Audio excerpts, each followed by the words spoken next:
그러면 이제 뭐 이런 질문들 많이 하시잖아요. 최소한 얼마 벌어야 됩니까?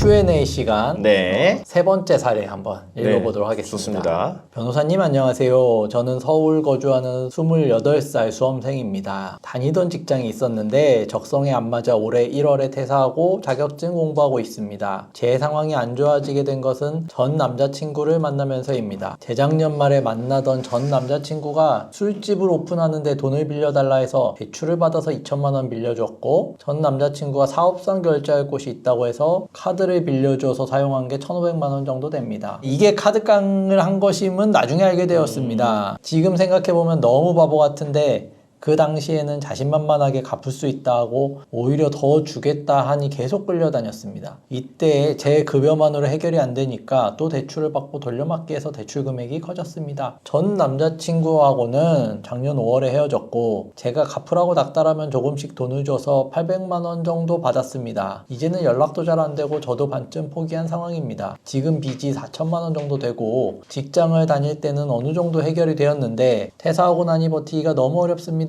현재 부모님 집에서 생활하고 부끄럽지만 용돈을 받아서 생활하고 있습니다. 가진 재산은 없는데 당장에 공부를 해야 해서 직장을 구하기도 어려운 상황입니다. 개인회생만 가능하다면 아르바이트를 해서라도 진행하고 싶은데 어떻게 해야 할지 조언을 받고 싶습니다. 이분 같은 경우는 지금 직장이 없으시네요. 그렇죠. 네. 이게 그 교제에서 남자 친구분한테 돈이 네. 이제 다 뜯긴 그런 네. 상황입니다. 뭐 이런 전 연인 간의 관계로 이렇게 채무를 이제 과다하게 부담하시는 경우들도 왕왕 있죠. 이게 꽤 있어요. 네. 그래서 뭐 형사 고소까지 나아가는 경우도 있고 한데 이제 실무적으로 봤을 때는 또 굉장히 좀 문제가 되고 법률적인 쟁점도 많은 사실 케이스긴 네. 한데 한번 좀 살펴보겠습니다. 일단 이분이 네. 소득이 없어요. 지금 수험생이라서 공부하시고 계시는 것 같아요. 그래서 이제 소득이 네. 이제 없으셔서 개인회생 일단 진행을 하시려면은 소득은 일단 만드셔야 되는 상황입니다. 없는 소득으로 지금 진행을 하시기는 좀 어렵고, 아까 전에 이제 뭐 아르바이트라도 해서 진행하고 싶다라고 말씀을 하셨고, 그럼 그래서 말씀하시는 거는 143만 원 이상의 소득인가요? 소득, 네. 예, 인데 추후 이제 좀 뭐 말씀을 드리기는 하겠지만은 그래도 한 180만 원 정도의 소득은 좀 되는 게 좋겠다. 그리고 아르바이트해서 최저시급 고려해 보면은 한 180만 원 정도 발생하거든요. 180만 원 정도 소득이 이제 발생한다라고 가정을 하고 검토를 해보도록 근데 이분 하겠습니다. 입장에서는 수험 생활을 해야 되고 네. 아르바이트 풀타임 근무는 어렵다. 어렵다. 뭐 한 달에 최대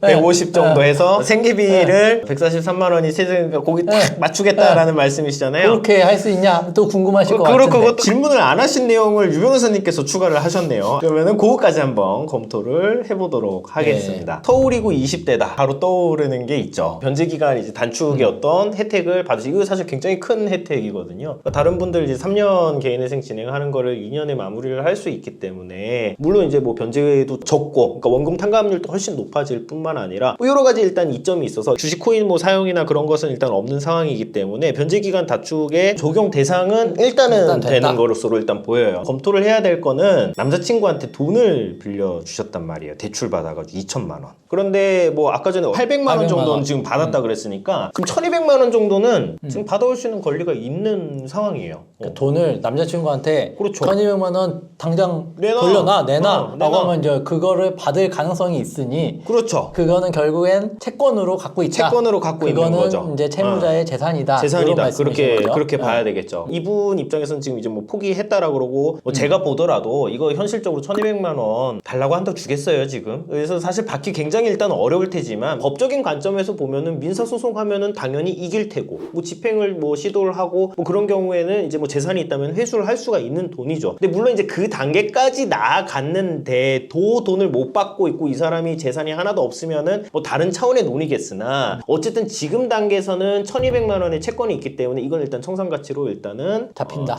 잡아야 된다. 자, 그러면 네. 1,200만 원 네. 결국에는 받을 수 있는 돈이냐 없는 돈이냐. 청산가치에 잡히느냐 안 안 잡히느냐. 잡히느냐가 결국엔 관건인데, 네. 만약에 받을 수 없다는 거를 앞서 말씀하신 지금 소명이 안 된 상황이죠. 민형사상 네. 절차로 받을 수 없다라는 게 어느 정도 소명 가능한 상황이다 라고 하면은 어떻게 진행되겠습니까, 이 사건이? 내가 지금 받을 수 없는 상황이다라는 거니까 그거는 내 재산으로 볼 수가 없겠죠. 1,200만 원안 그러니까 뭐 잡혀서? 사실은 그냥 진행을 하면 되죠. 이분 같은 경우는 네. 그럼 굉장히 좀 어떤 개인회생의 수혜를 크게 보는 그러면 케이스가 될 수 있다라고 볼 수 있을 것 같아요. 월 변제금과 변제 기간이 어느 정도로? 180만 원으로 잡았으니까 1인 생계비 143만 원 지금 시점으로 잡으면은 월 변제금 37만 원이 될 테고요. 24개월 하게 되면은 변제금이 대략적으로 880만 원 정도가 되게 됩니다. 그렇게 되면은 개인회생 절차가 마무리되는 거죠. 변제율이 한 20%가 좀 그렇죠. 상회하니까 예, 변제율도 이제 맞추고요. 변제 기간 24개월로 단축할 수 있는 요건을 있다. 갖췄다. 갖췄다. 이제 이렇게 예. 보시는 거고. 네, 그렇죠. 만약에 그 민형사상 조치를 안 해서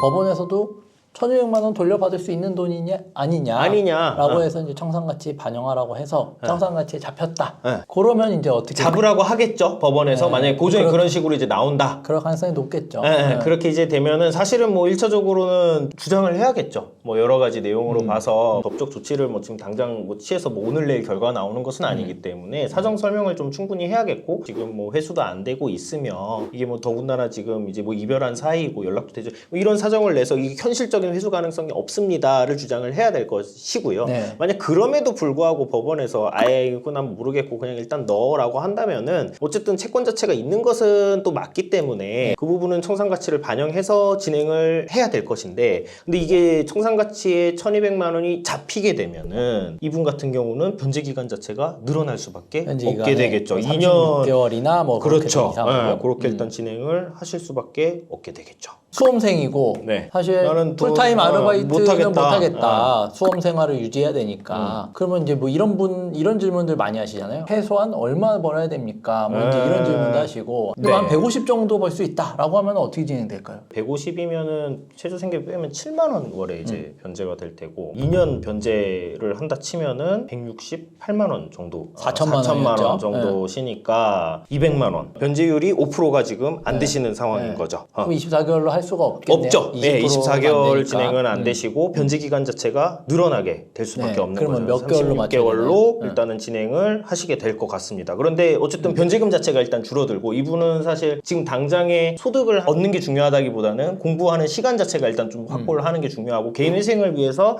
소득을 만드는 관점으로 접근을 하시고 계시기 때문에 그렇다면 이제 뭐 그런 부분들 감안하시면은 소득 자체는 좀 줄여서 최소한으로 하고 다만 시간을 좀 확보하는 형태로 그렇게 진행을 하시는 것도 이분 입장에서 선택할 수 있는 옵션으로 보여요. 그러면 한 150만 원 정도를 버는 걸로 그렇게 선택이 가능하다. 그렇죠. 라는 말씀이세요? 네. 근데 그러면, 이제 이건 청산가치에 대한 내용을 또 고려를 한다면은 1,200만 원을 청산가치에 지금 이제 들어가야 되는 상황이라면은 사실은 또 소득적인 측면에 있어서 좀 진행에 어려움이 발생할 수가 있고요. 그래서 그런 점을 조금 약간 염두해 두고 아까 전에 한 180 정도는 맞추는 것이 좋을 것 같다라고 말씀을 드렸었던 거예요. 그러면 이제 예를 들어서 이분이 과거에 직장 생활도 하셨고 소득이 어느 정도 되셨을 텐데 최저임금 이상은 무조건 그죠. 되셨을 그때 거고. 됐었겠죠. 근데 이제 150만 원으로 확 떨어졌다. 이런 경우는 이제 뭐 조건부인가의 가능성도 있고 법원이 이 소득을 납득할 수 있을까요? 이건 퇴사한 시기 자체가 올해 1월에 퇴사하셨고 지금 1년 정도 지금 네. 이제 수험 생활을 하신 것 같아요. 본인이 수험 생활을 하고 있다라는 그런 내용 자체는 충분히 증빙을 할 수 있을 것으로 보이고 더군다나 20대시잖아요. 그리고 뭐 이런 부분들에 대해서 뭐 본인이 직장을 그만두고서는 자격증 공부를 한다는 그런 어떤 일련의 과정 자체가 뭐 이상하다던가 뭐 문제가 되는 것은 전혀 아니기 때문에 그 부분은 그 허들은 넘을 수 있다. 충분히 그렇게 판단이 됩니다.